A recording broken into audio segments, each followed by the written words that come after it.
안녕하세요. 뭐든지 알고 보자 알고TV 권리투자 전문가로 일하고 있는 라파엘입니다. 드디어 채널을 개설했습니다. 앞으로는 쭉 보다 유익한 내용만을 담아서 찾아뵙도록 할 건데요. 많은 시청 바랍니다. 우선 잠깐 제 소개를 드리면 저는 분당에 거주하고 있고요. 전직 은행원이었습니다. 법을 전공했고 한때 꿈이 검사여서 사법시험에도 도전해봤었는데요. 중간에 포기했습니다. 그러고 나서 여러 가지 사업도 해보고 했는데 사업이 그리 순탄하지만은 않았습니다. 특히 죄송합니다. 그 제조업에 뛰어들어서 쫄딱 망해보기도 했는데요. 그렇게 망했을 때 여러분 이런 표현을 아시나요? 그 추락할 때는 날개가 없다라는 표현 아시죠? 정말 제가 사업을 망해보니까 정말 추락하는 데는 날개가 없다라는 것을 뼈저리게 실감했습니다. 그렇게 한때 어려웠던 때가 있었는데요. 가장 힘들었던 건 제가 사업을 망해서가 아니라 그 돈이 없으면 인격도 없다라는 그 주변 시선과 편견이었습니다. 가장 힘들었던 게 그런 부분이었는데요. 그래서 제가 결심했죠. 앞으로 인생은 정말 돈이 모이는 곳으로 한번 가보자 해서 그 이후로 한 본격적으로 10여 년 이상 부동산과 관련해서 경매, 아파트, 갭투자, NPL, 부실채권이죠. 부실채권 등등의 많은 그 실전, 땅 투자까지요. 실전 경험을 두루 쌓으면서 지금은 권리 투자 전문가로 활동을 하고 있습니다.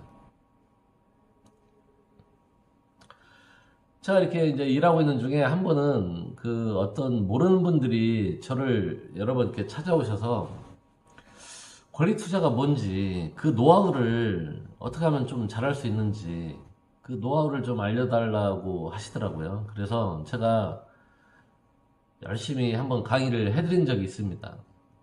그분들이요, 지금 다른 투자는 안 하시고 절대 안 하시더라고요. 온리 안전한 이 권리 투자만 전념하고 계신다고 합니다. 얘기가 좀 길어졌는데요. 자, 제 소개는 여기까지만 하고요. 본론으로 한번 가보겠습니다. 오늘 권리 투자에 대해서 좀 얘기를 해볼 건데요. 막상 알려드리려니까 이 양이 방대해서 이 영상 시간을 하나하나 쪼개서 알려드릴 수밖에 없겠더라고요. 그래서 꾸준히 제 영상을 그 시청만 하신다면 여러분들은 자신도 모르게 이미 권리 투자 전문가가 되어 계실 겁니다. 자, 여러분, 그 권리 투자가 뭘까요? 저거 좀 생소하지 않나요? 권리 투자. 이 권리. 근데 여러분, 권리가 뭐죠? 그 내가 다른 사람한테 당연히 요구할 수 있는 힘이나 자격일 겁니다.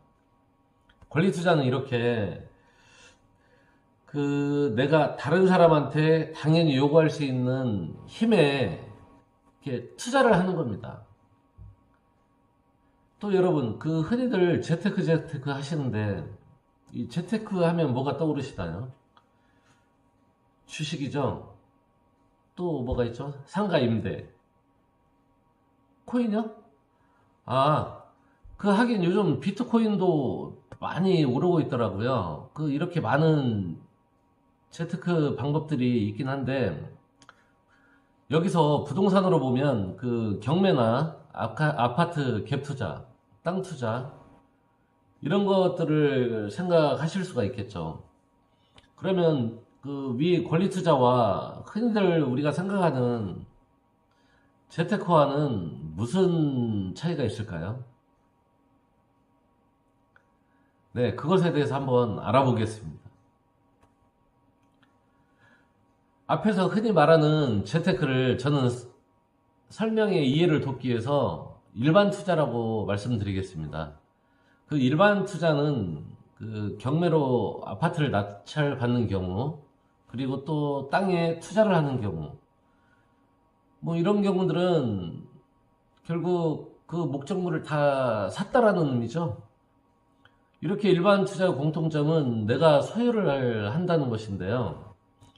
이 소유를 한다는 것은 그 법률적 의미로 소유권을 취득했다는 말인데, 이 소유권을 취득했다는 말을 다시 좀 쉽게 풀어보면, 소유자는 이렇게 취득한 목적물을 사용할 수도 있고 수익할 수도 있고 처분할 수도 있다는 말입니다. 그래서 투자는 한마디로 이렇게 일반 투자와 같이 소유권을 취득을 하는 것이 아니라, 소유권자가 가지는, 그러니까 일반 투자로 투자해서 소유한 그 소유권자가 가지는 사용, 수익, 처분권 중에서 이 처분할 수 있는 권리에만 투자를 하는 겁니다. 자, 여기서 그럼 일반 투자의 단점과 권리 투자의 장점은 뭐가 있는지 잠깐 알아보도록 하겠습니다. 일반 투자로 소유권을 취득하면요, 취득록세, 재산세, 재산이 많으신 분들은 종합부동산세, 또 그 부동산을 팔았을 때는 그 양도 차익에 대한 양도소득세, 이렇게 한 4가지 정도를 이렇게 많은 세금을 정부에 내야 됩니다. 근데 권리투자는 정부에 내야 될 이 세금이 권리투자를 해서 벌었을 때의 소득에 대해서만 소득세를 납부하면 됩니다. 그러면 여러분, 일반 투자와 권리 투자 어떤 게 유리할까요? 한번 생각해 보시기 바랍니다. 시청자 여러분, 중국 속담에 이런 말이 있습니다. 물고기들은 미끼를 먹을 때 미끼 속의 바늘을 생각하지 못한다고 합니다. 투자를 하실 때는 그만큼 신중하라는 의미겠죠. 이제는 하이리스크 하이리턴이 아닌 로리스크 하이리턴을 하시기 바랍니다. 투자에 한방은 없습니다. 물론 있을 수도 있지만 한 방에 투자금이 날아갈 수도 있습니다. 높은 위험을 감수하면서도 그 수익률에 현혹되어서 투자하시는 것은 투자의 대원칙을 그르치는 일입니다. 제가 오늘 여러분들한테 이 생소한 권리 투자에 대해서 소개를 해드린 이유는, 위에서 언급한 투자의 대원칙인 원금을 보전하면서 안전하게 권리를 담보하고 또 투자하실 수 있는 이러한 차별화된 재테크 방법도 있다는 것을 알려드리고 싶었습니다. 자, 지금까지 권리 투자에 대한 기초적인 개념을 알려드렸는데요. 뭐든지 알고 싶다면 좋아요, 구독 꼭 눌러주시기 바랍니다.